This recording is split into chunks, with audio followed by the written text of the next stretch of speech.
పల్లెటూరులో ఉండి ప్రపంచానికి వాక్యాన్ని అందించే సామర్థ్యం దేవుడు నాకు ఇచ్చాడు, కానీ నా సామర్థ్యం శూన్యం. గట్టిగా ఒక 2 నిమిషాలు ఆహారం లేట్ అయితే గ్యాస్ ఎదురుతనితే ఊపిరి అందదు నాకు. నా సామర్థ్యం ఎంత? గట్టిగా ఆకలి అయితే ఒళ్ళంతా చెమటలు కమిని అంటే 2 నిమిషాలు కూడా నిలబడలేని బలహీనుని. నా సామర్థ్యం ఎంత? అలాగే నీ సామర్థ్యం ఎంత? నువ్వెంత? నీ బ్రతికెంత? నేనెంత? నా బ్రతికెంత? మనందరి ఈ సామర్థ్యానికి కారకుడైన దేవుణ్ణి మన కృపలో జ్ఞాపకం చేసుకుని, ప్రభువా నీ కృప వల్లే మాకు ఈ సామర్థ్యం కలిగిందని ఒప్పుకోవాలి, లోకంలో చెప్పుకోవాలి. అర్థమవుతుందా? అప్పుడు మనం కట్టుకునే ఇండలో మనమే కాపురం ఉంటాం, వేరొకరు ఉండరట. ఎందుకుండరో? ఆ ఇల్లు అప్పుల పాలై అమ్ముకునే పరిస్థితి రాదు.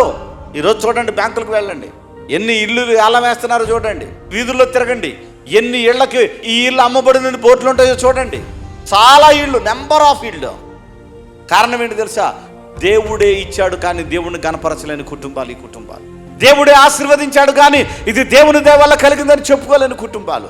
అన్యుల ఆచార వ్యవహార ప్రకారం చేసి నష్టాల పాలైపోయిన, అప్పుల పాలైపోయిన, తిప్పలు పడుతున్నటువంటి వ్యక్తులు ఈ కుటుంబాలు. మీలో ఏ ఒక్కరు కూడా మీ ఇల్లు అప్పు అయ్యాను అని అమ్మే చరిత్ర మీకుండనే ఉండకూడదు. చప్పట్ట కొట్టి దేవుని స్తుతిద్దాం.